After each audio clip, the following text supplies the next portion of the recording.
Јас сум Дијана Каравиловска, наставник по историја во Основното училиште Манчо Матак од Кривогаштани. И денеска сум тука да ви ја презентирам новата наставна содржина за 6-то одделение, а таја е внатрешните борби во римската држава. Што е она што треба да го научиме денеска? Да направиме разлика помеѓу различните структури на населението во римската држава, да се запознаеме, односно да научиме нешто повеќе за Спартаковото востание, како и за слабењето на римската држава и за создавањето на колонат. Тоа се нашите цели на овој час, а постигнатото ќе го мериме откако ќе почнеме да работиме.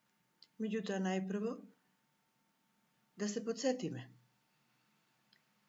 Каде се создала римската држава? Кога бил покорен целиот Апенински полуостров? На кои територии на Европа, Африка и Азија се проширила римската држава? И како се нарекува основната воена единица на римската војска? Вие овде можете слободно да си ја паузирате оваа презентација и да ги одговорите на прашањата. Одговарањето на прашањата ќе ви олесни да ја разберете денешната наставна содржина.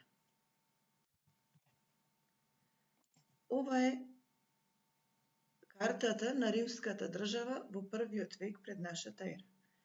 Гледаме дека римската држава се протегала на 3 континенти, односно има завземени територии на поголем дел од Европа, во Азија и на територијата на Африка. Што значи дека таа водела освојувачки војни и освојувала нови територии. Освојувањето на новите територии ја збогатувало римската држава како држава, но го осиромашувало народот. Во римската држава најбројно население биле селаните. Тие се занимавале со обработка на земјата, меѓутоа исто така и учествувале во војската секогаш кога Рим војувал, и тоа во редот на пешадијата. Заради тоа што долг временски период римската држава освојувала нови територии, што значи дека војувала, имотите на селаните многу често останувале необработени. Тоа предизвикувало тие да треба да се задолжуваат за да можат да ги плаќаат даноците и да ги прехрануваат своите семејства. Од друга страна пак, во римската држава постоеле голем број на робови. Со освојувачките војни кои што ги водел Рим, се зголемувал бројот на робовите. Всушност, речиси насекаде постоеле пазари за робови. Робовите работеле на имотите на земјопоседниците и заради тоа што била бесплатна нивната работа, земјопоседниците можеле за помалку пари, за поевтини пари да ги продаваат своите продукти, со што му ја туркале цената и на селаните. Во римската држава постоеле и посебен тип на државни робови, кои што се нарекувале гладиатори. Гладиаторите се робови кои што се одвојувале од другите по својата физичка сила, биле одбирани и биле тренирани во посебни училишта, каде што физички уште повеќе се подготвувале и нивната задача било да ги забавуваат римските граѓани и тоа преку борби еден со друг или пак преку борби со животни. Што значи дека сите овие 3 категории на население, од кои што селаните не биле зависно население, меѓутоа паѓале во некаква си зависност за тоа што не можеле да се прехранат, а робовите и гладиаторите биле речиси без никакви права, се увало големо незадоволство кај нив, кои што од време на време кулминирале тие незадоволства со подигање на востание. Едно од најпознатите востанија кои што се подигнало на територијата на римската држава во првиот век пред нашата ера е востанието на Спартак. Востанието на Спартак е најпознатото востание на робовите, односно на гладиаторите на територијата на римската држава по својата масовност е најголема, опфаќа многу голема територија, траело околу 3 години и начело на ова востание бил познатиот гладијатор Спартак. Спартак се смета дека по потекло бил тракиец, меѓутоа бил гладијатор во римската држава, затоа што бил многу способен како гладијатор, го испратиле во местото Капуа, каде што имало школа за гладијатори и таму требало да ги подучува младите гладијатори.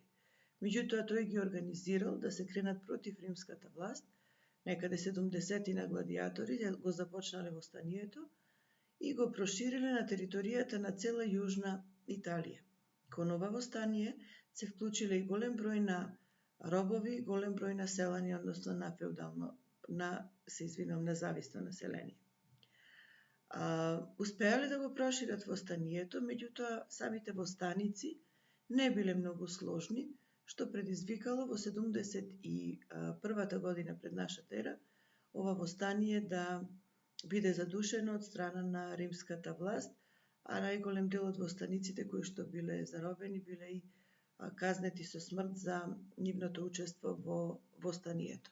Значи, ваква е ситуацијата во првиот век пред нашата ера. Во тоа време римската држава се уште многу освоива, односно многу ги проширува своите територии. Сепак, во текот на првиот, а особено вториот век од нашата ера, државата почнува многу брзо да слабее. Војните кои што ги води римската држава се ретко кога веќе освојувачки, многу почесто се одбрамбени. Со тоа што немаат нови освојувања, се намалува бројот на робови, а исто така се намалуваат и териториите од каде што самата римска држава има некакви си приходи. Многу почесто војните кои што се водат се одбрамбени. Бројот на робовите ја зголемува цената, односно намалениот број на робовите ја зголемува цената на робовите на пазарите, а од друга страна и самите робови кои што постојат во римската држава не сакаат да работат толку многу, а војската која што е кај римјаните пројавува недисциплина и државата, благодарение на сите овие фактори, се повеќе и повеќе слабее. Сакајќи да се избегне оваа ситуација, се вовела една појава која што се нарекува колонат. Земјопоседниците кои што имале многу земја, немале веќе доволно робови да ја обработуваат. Затоа почнале да ја делат земјата на помали делови, односно парцели, кои што му ги давале на сиромашните селани под наем. Ваквиот начин на обработка на земјата, односно ваквата појава се нарекува колонат, а човекот кој што ја земал земјата под наем се нарекувал колон.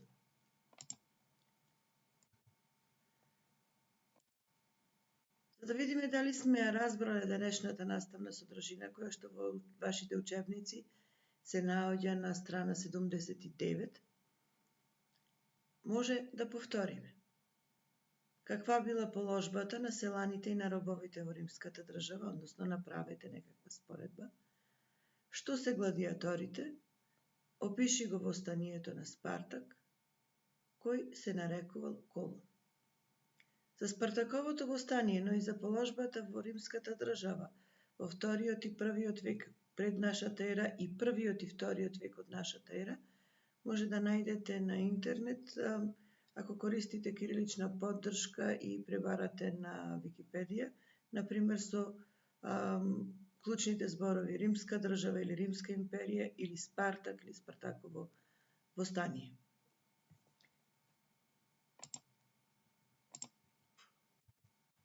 Ви благодарам за вниманието и се гледаме во некоја друга прилика.